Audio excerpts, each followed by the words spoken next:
Good morning, everybody. Well, no, good morning to you, Mike. Yeah, my name is Pete. I'm one of the pastors here. It's great to be with you. It's been a great week. Brandon mentioned there is a lot of sickness going on. I am mildly recovering from just a horrible, debilitating case of the man flu, or what my wife calls a minor case of the sniffles. So pray for me. Pray for me. I'm a man. I'm sick. Not really.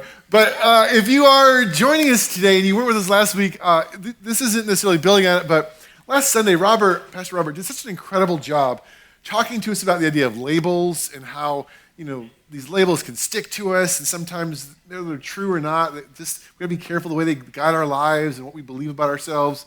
Fantastic message. I want to encourage you, if you missed it, jump online, listen to it. And honestly, the best part is just if you were here last week and you were seeing him in that white jumpsuit he was wearing, and you thought he looks like the marshmallow guy from Ghostbusters, shame on you. You shouldn't think. I laughed about it, but it was really a great Sunday morning. Here's the thing: just a small little maybe place that I might come at him a little bit. He attacked this personality test called the Enneagram. And you got to be careful when you attack the Enneagram here at Rise City. We're kind of big fans of this. Here's the thing about Pastor Robert. Robert doesn't like to be put in a personality box. He doesn't want anyone telling him who he is or how he thinks. He wants to be free to be his own person. He doesn't want anyone's preconceived expectations to guide or direct him, which is exactly what his personality type says. But don't tell him that. Don't tell him that. Suffice it to say, this is something that gets discussed a lot in our office, actually. For those of you that maybe know our different staff members, Pastor Mariah, our next-gen pastor, she is, how do I say this? She's a bit on the obsessive, almost borderline cultish, CrossFit crazy about Enneagram, where anything that anybody says in the office, oh, that's what an Enneagram 4 would say. All right. And then Robert's over there and says, don't put me in a box. And then Pastor Brandon's just sitting in the back, you freaking millennials. It's a lot of fun. So if you're ever looking for some entertainment, stop by the office, bring your popcorn. We have a lot of great discussions about it. But I gotta have to admit, I am kind of an Enneagram fan, I guess. Robert and I go back and forth. Most of it's just joking. The place that I do like it is, I think Robert was totally right what he said last week about the way that labels can be such an unhealthy thing that stick to us. And we gotta be careful, we're allowing things to believe about ourselves and act things out. But on the other hand, it also can be helpful to just be self-aware, and we all agree on this. And that's maybe the thing I like about the Enneagram. Sometimes the Enneagram can point to, hey, here's a label that you might carry that you need to work through. And so even as he was speaking last week and I was processing, I just want to be honest about something about myself, and this isn't shocking to people that know me well, but if I were going to say, what's a label that might stick to me that I have to be careful with? And there's a few of them. My wife can give you more. But one label that sticks to me pretty well is fear. And I don't mean fear in the sense of, I'm sitting in my house afraid of spiders, though I hate spiders. I mean more in the sense of anxiousness, sometimes worry. I'm an overanalyzer. If something happens, it'll just start spinning in my brain for weeks, and I can get very freaked out. I tend to play things pretty safe. I'm not a big risk taker. And I have what some people call almost a magical ability, they don't say it positively, to look at any situation and immediately identify everything that's wrong with it. It is my wife's favorite personality trait that I have. But I can I see the bad in everything. I'll find all the problems in whatever idea you're bringing up. I'm a wonderful person to have in a planning meeting.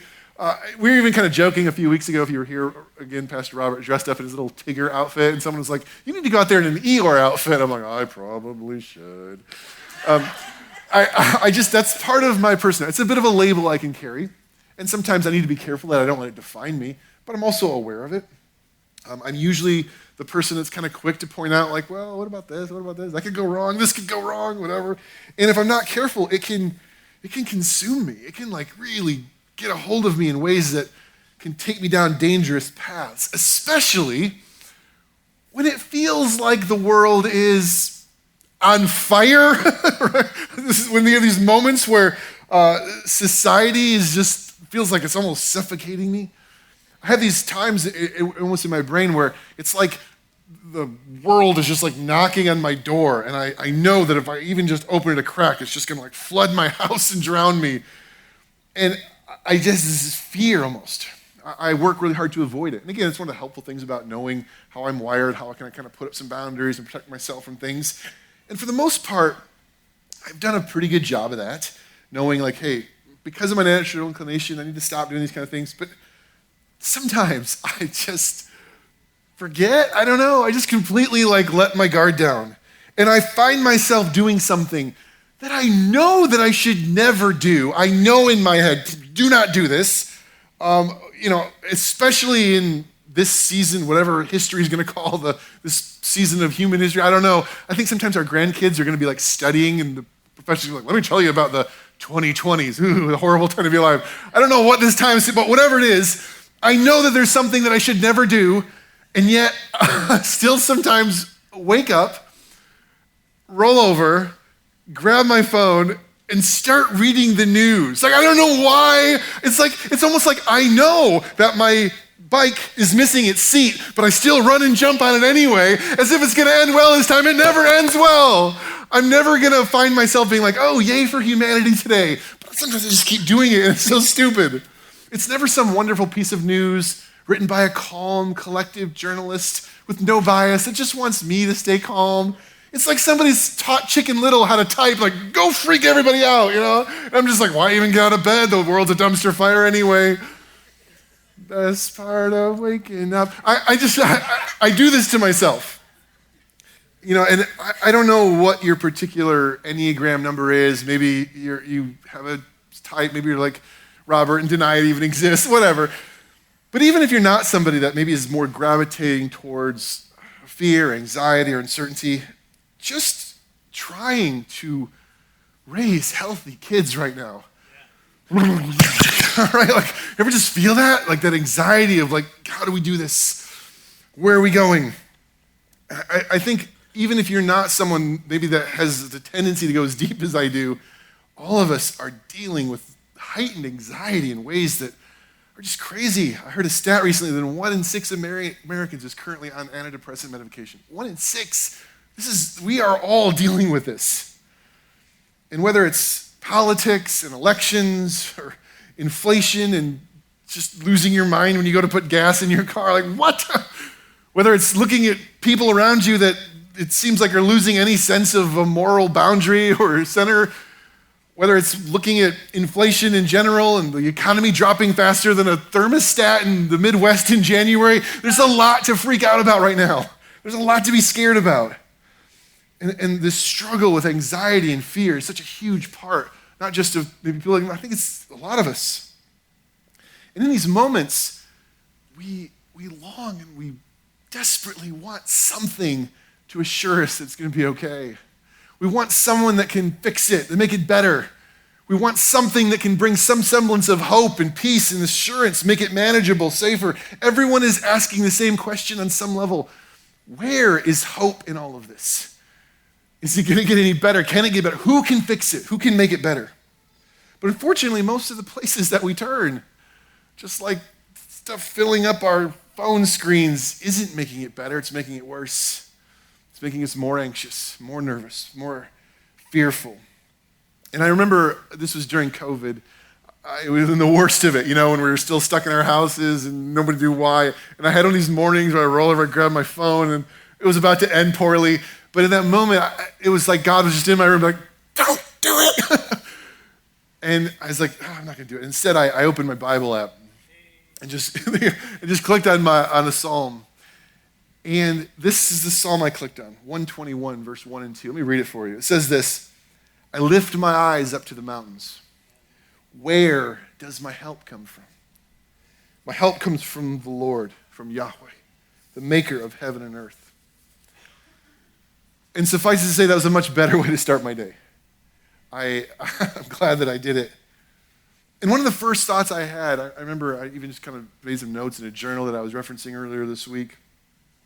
I was thinking about how the person that wrote that psalm was living thousands of years ago, 2,500, 3,000 years ago, in a completely different world, a completely different culture, completely time and place.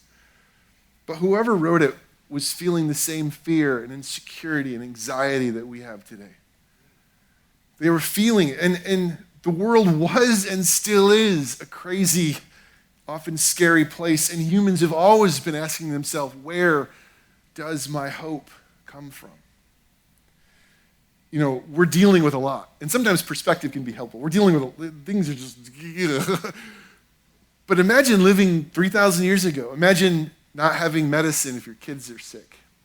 Imagine not knowing if it was going to rain or not, and the difference being your crops wouldn't grow and you and your family would starve. Imagine not knowing if there was anyone that would keep you safe if a foreign army just decided to invade and kill you and steal your stuff. The world was an anxious place then, too. And the person that wrote this psalm was feeling the same thing we're feeling 3,000 years later. Humans have always sought some hope from the world's craziness. And I think it's just in these moments when it's a little more heightened that we sort of step back and say, what do we do? And so here's the psalmist who says, when I feel this, when I have this anxiety, when I'm dealing with all this craziness and my life is going madness, I ask myself, where does my help come from? Where is hope? And it says that he lifts his eyes to the mountains, which is an interesting to say because that's what we say, right? I lift my eyes to the mountain. It's a weird thing to say. It doesn't make a lot of sense to us in our culture today. Why would a mountain offer any help? What's going on here?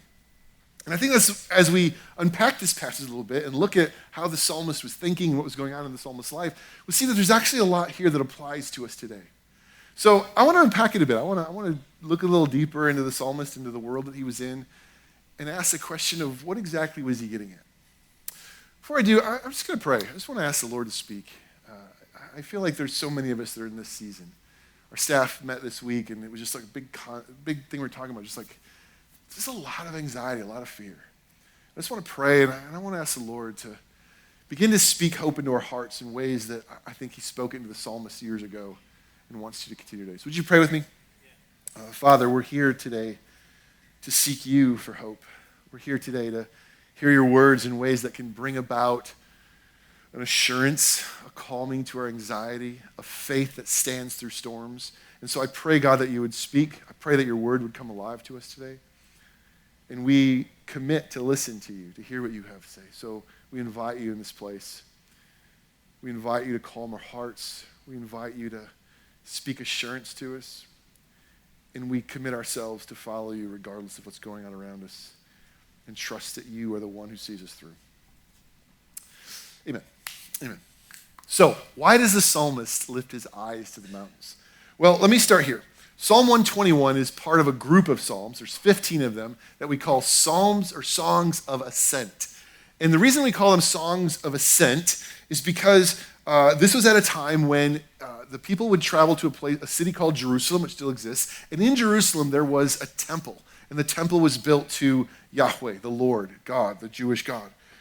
And when they would come to the temple, they would often sing one of these 15 or all of these 15 psalms as they would approach and go towards it. And we actually have some pictures that some of the temple still exists today. Scholars believe that there were 15 steps that led up to the moment, and so they would stop at each step and they would sing or quote or say one of these psalms. So they would get up and they would, on step 2, they'd say, I lift my eyes up to the mountains. Where does my help come from? My help comes from you, maker of heaven, right? And then they'd take the next step. And it was part of the ascent of going up to this mountain. And they did this because they believed that this temple was where the presence of God dwelt among humans. And they were actually coming to this place to worship God. They were coming to honor him, to pay homage to him, to be near him. And these songs were their way of approaching with reverence and excitement and hope and all these different kinds of things. And these people were often scattered around the world.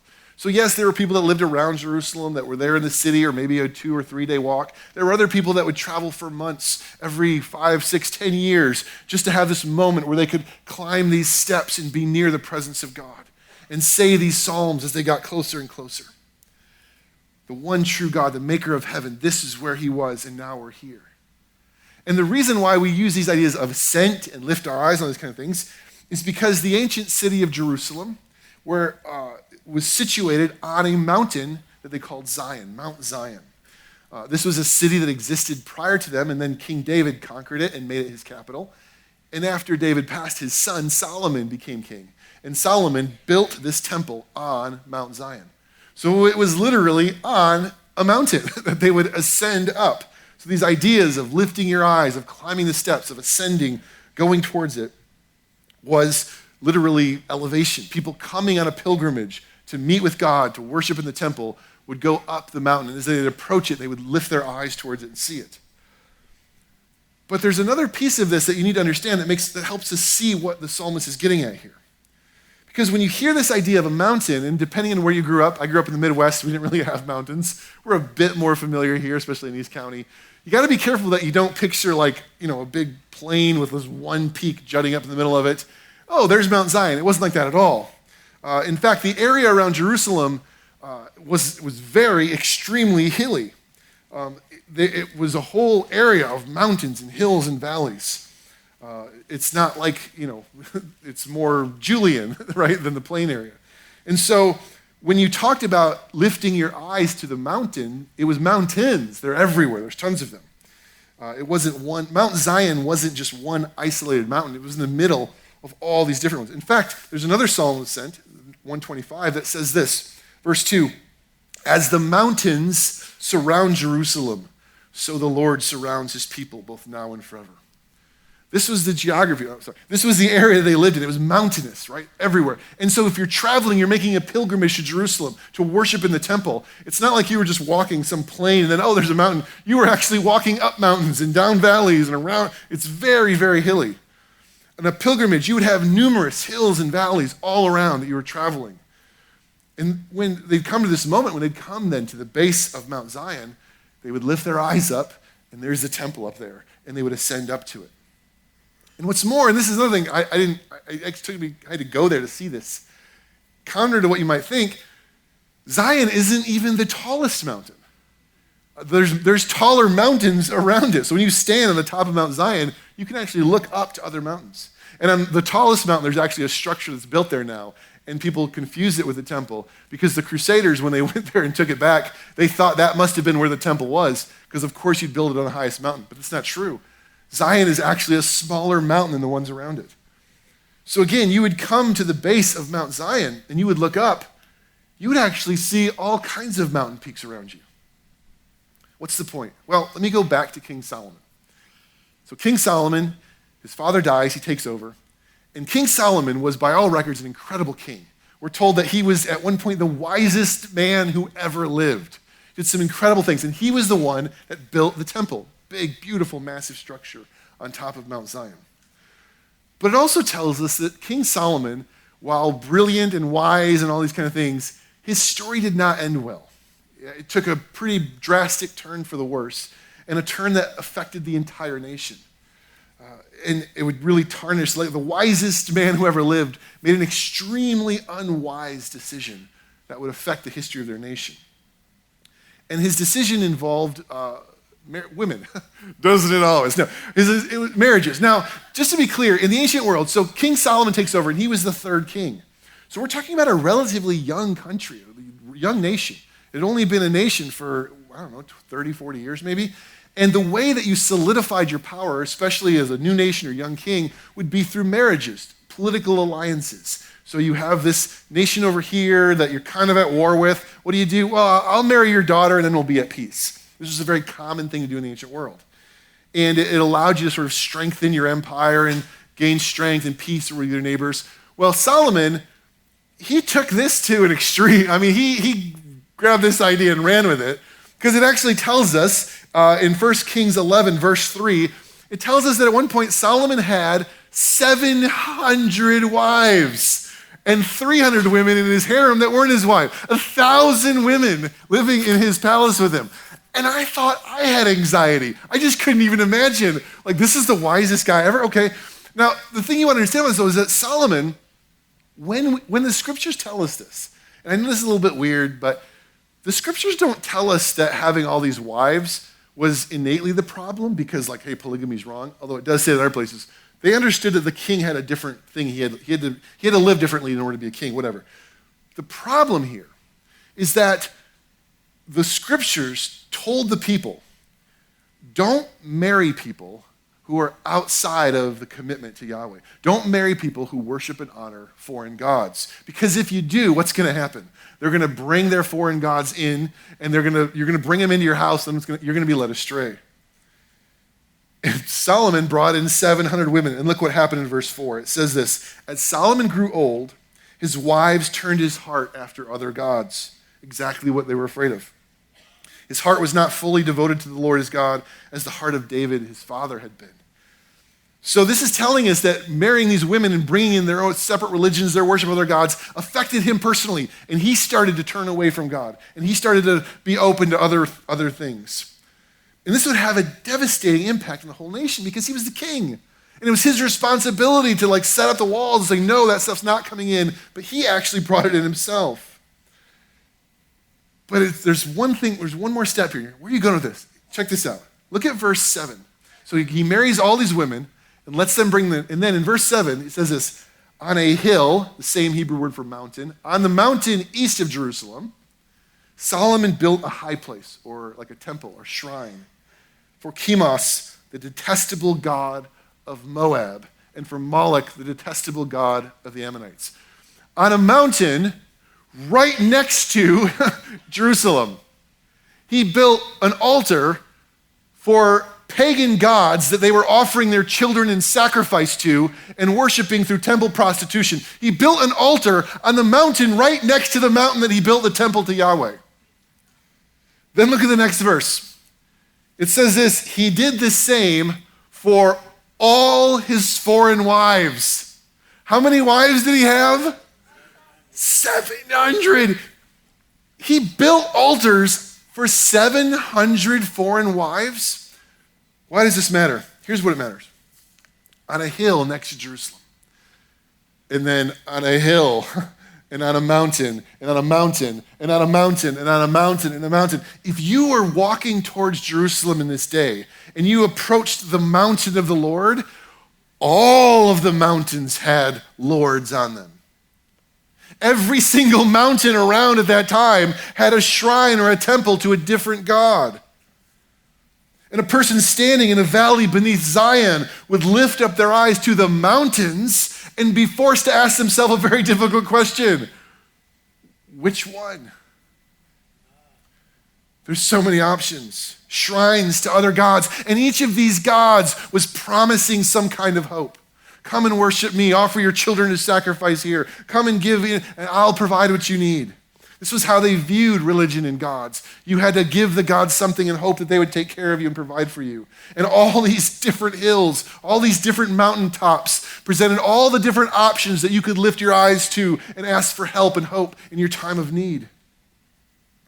Shrines to all these idols and pagan deities right next to Yahweh's temple. And so someone desperate for help, someone with a sick child, someone whose business was failing, someone who didn't know how they were going to pay their bills, might come to the mountain at Jerusalem and say, I've come to, wait, which one am I supposed to, which one of these gods will help me? And the psalmist, it's like he's speaking right into that. And he's stressing, he's saying, I get it, guys. I get it. I lift my eyes up to the mountains as well and ask, where does my help come from? Which mountain, which God will save me? Who will help me with my anxiety and my fearful heart? In this opening line of Psalm 21, I lift my eyes to the mountains. Where does my help come from? He's asking this because there were so many to choose from. It had got confusing. It had got clouded. People were uncertain. But not the psalmist. He has no doubt. He says, forget all those other ones. There's only one that can help you. I know which mountain I should lift my eyes to. And he plants his flag right in the ground and says, that one. The temple to Yahweh, the Lord, the maker of heaven and earth. And he goes on in verse 3. He says this, that God will not let your foot slip. He who watches over you doesn't slumber. He doesn't fall asleep like the other idols you've created. You don't have to take care of them and hope they come out for you. He watches over Israel. He'll neither slumber or sleep. Verse 7, the Lord, Yahweh, that God will keep you from harm. He will watch over your life. The Lord, Yahweh, will watch over your coming and going forevermore. Not Moloch, not Chemosh, no, Yahweh alone. Look up to that mountain It's the only one that'll save you. He doesn't sleep. He pays attention. He hears you. Only the one who formed these mountains is worthy of you looking up to it. So who are you lifting your eyes towards? Now, let's be honest. Most of us today, we don't spend a lot of time thinking about pagan deities. Chemosh, Moloch, what? Right? We don't think that way. We don't think about idols. But let me just say this. We still have them. You see, in the ancient world, all those shrines and different things they did, most of us, we're good post-enlightenment rational thinkers. They're just making that stuff up. Yeah, they were. They're just making that stuff up. They were just making up deities and gods, hoping that someone would save them. Maybe this will do it. I don't know. We haven't stopped doing that. We've just become a bit more scientific about it. We don't burn incense to pagan gods. We burn incense to the altar of our 401k, and our salaries, and entertainment, and the next political leader who's offering us false promises to save us from the evil in the world, and they never freaking do. Just like idols are worthless, so are they. But we keep placing them on high mountains, looking up, oh, save us. And I'm not immune to it. I'm not immune to the man-made idols offering me hope and prosperity and something. Because here's the deal. Just like the mountains around Jerusalem's temple, most of the mountains that we put stuff on are taller. They are reaching up to the clouds like, oh, that does look like it'll save me. That does look helpful. That does look like it'll make me a little bit better. And I may do this church thing for a living, but I'm not immune to it. I feel it and I sense it and I still have to wrestle with it. The suggestion that maybe if we can just get the right person elected and everything will be okay. If I can just make a little more money, if I could just have a few more toys, if I could just have this or have that. We tell ourselves, if I could just have this thing, maybe that'll give me hope. This will help me. This will help me. If I can just find the right person, if I can find the right job, if I can just find the perfect pastor in the perfect church with no mistakes that plays music at just the right volume, then everything will be good. Just more idols. And here's the psalmist calling us to turn our eyes away from those things, to stop it, that they're worthless. They're worthless shrines that we've set up to false gods who can't help us. They're full of empty promises. And instead, turn your eyes to the one who fulfills every single promise he's ever made. Amen. Who has the power to do something about your problems and who wants to do something about your problems. And I think about the Apostle Paul, who I enjoy the Apostle Paul because sometimes he's like way smarter and better than me, but other times I'm like, I get you, man. He writes this in 2 Corinthians, he writes this in verse 1. He says, he's talking to the church. He says, I don't want you to be uninformed or unaware, brothers and sisters. Like, let me clue you in here about the troubles me and my friends experienced while we were out in the province of Asia spreading the gospel. We were under great pressure, far beyond our ability to endure, so that we despaired of life itself. There's just something comforting about knowing a guy that wrote half the Bible said that. I don't know. All right, you got an anxiety and fear. You felt this, what is going on in the world with you? You want to talk about feeling anxiety, despairing of life itself. I know some of you maybe even feel that. Maybe there's a part of you that's like, this is never going to get better. Is this worth it? Here's Paul saying, I don't want you to be uninformed. I felt that. But then in verse 9, he goes, indeed, felt it. I had received a sentence of death. But this happened to remind me of something that I needed to be reminded of. When I felt that anxiety, when I felt the fear, when the world was raging around me and it felt like it was hopeless, it only reminded me to stop relying on ourselves. Stop turning our eyes to the false gods we keep putting on mountaintops and instead on the God who raises the dead. When I went through my struggles, when I was facing my fear, when anxiety was riddling me and I felt like I was going to drown in it, what came out of it was I reminded myself that the things I'm seeking hope from are worthless and I should turn my eyes to the God who's worth everything. Paul is saying that amidst the chaos and the trouble, it gave me a moment to stop and realize that I was lifting my eyes to the wrong things. And he stood in the midst of his greatest fear, of despairing life itself. And he turned his eyes back to the one true hope that exists for all humanity. He knew there was only one mountain worth lifting his eyes towards. And we need to remind ourselves day in and day out that Jesus is the only mountaintop worth looking up towards. He's the only one. We need to remind ourselves again and again that everything else is a false god that will let us down, but he never will. The government will only disappoint you. Haven't we seen that enough? The answers to your problems are not in another self-help book, the next great internet rage, or a more powerful drug. All of those things are man-made temples that leave us empty and dry and wanting something that they can't offer. And I need to say this because I really felt strongly in this. The world is so desperate for hope. And here we are with another label that we've put on ourselves. As you talked about, a lot of us have this label, Christian, follower of Christ. Do we believe that he is our hope?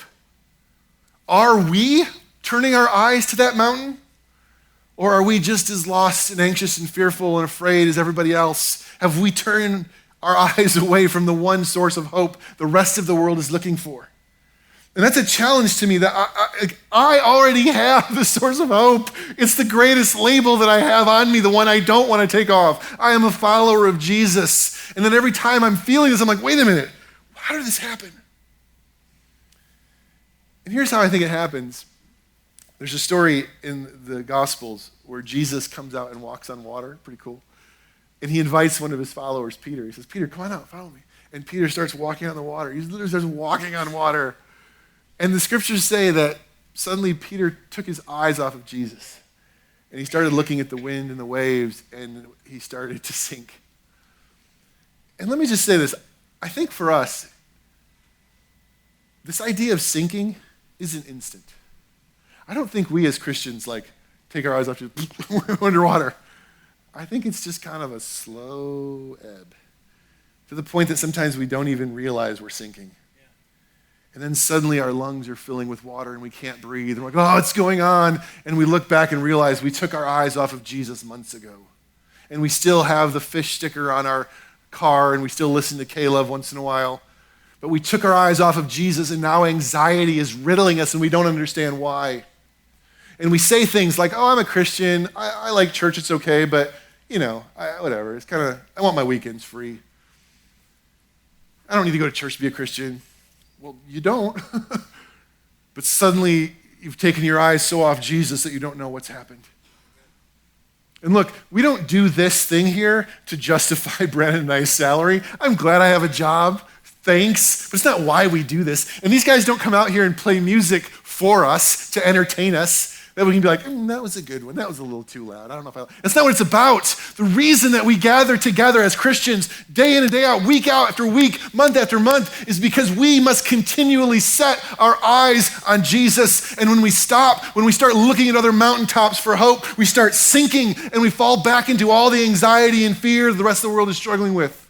So we come together and we worship God because it's turning our eyes to the right mountain. When those people would walk up those steps and sing those psalms of ascent, it was worshiping. It was turning their eyes towards the one who could save them. It was taking their eyes off of all the problems of all the other people, like, oh, over here, I'll help you, and say, nope, only him. And we gather as Christians and we sing and we talk about God because we need to remind ourselves. We need to be rooted in it, constantly coming back to it. Again, I do this for a living, and I need to constantly remind myself of it. But I must choose to lift my eyes to that mountain rather than to Fox News or CNN.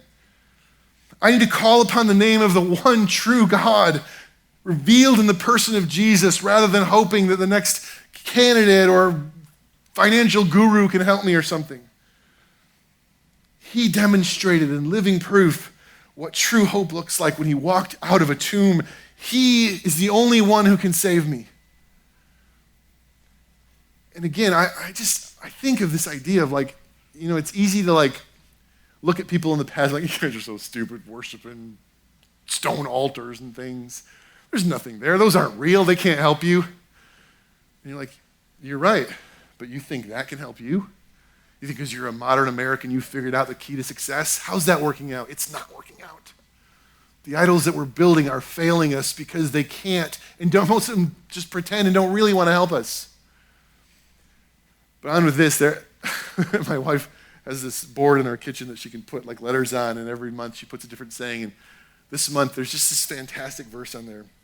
And it's in the New Living Translation, so I want to read that verse. And Psalm 116 says this: because he bends down to listen, I will pray as long as I have breath. Where is our hope? Our hope is in a God who bends down to listen. Your hope is not in a candidate who just wants to buy your vote or somebody that just wants to make money off of you or whatever. Your hope is in the God who listens to you and cares about you and loves you. And he proved it when he became one of us and died for us on a cross to free us from the muck and grime and grossness that we were living in.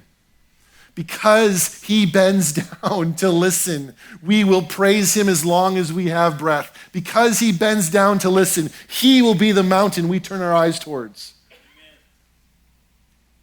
Because of his great love for us, what else could we do? Let's stop wasting our time with worthless things and turn our prayers and our hearts and our pleas and our requests to help to the one who bends down to listen and has the power to actually change things. That's what it means to be a follower of Jesus, right? Would you stand with me? Let's spend a moment doing that. Let's spend a moment. I don't know, it's kind of a religious there. All right, song time, end of service.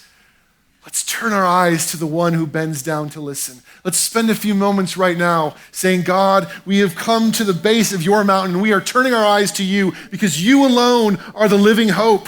We don't put it in a pastor or a church or anything else. We put it in you, Jesus. You alone came out of that grave and offered us freedom. You alone can deal with the anxiety and the fear and the problems that are raging around us. And so we choose today to turn our eyes to you, Jesus. We choose today to look up to you and give you all of our trust, to give all of our hearts, to follow you alone and say, where are you leading? We will follow you, God, because you alone are our hope. No other mountain can save us but you. This time is for you, Jesus. We sing to you and we honor you and worship you, for you alone are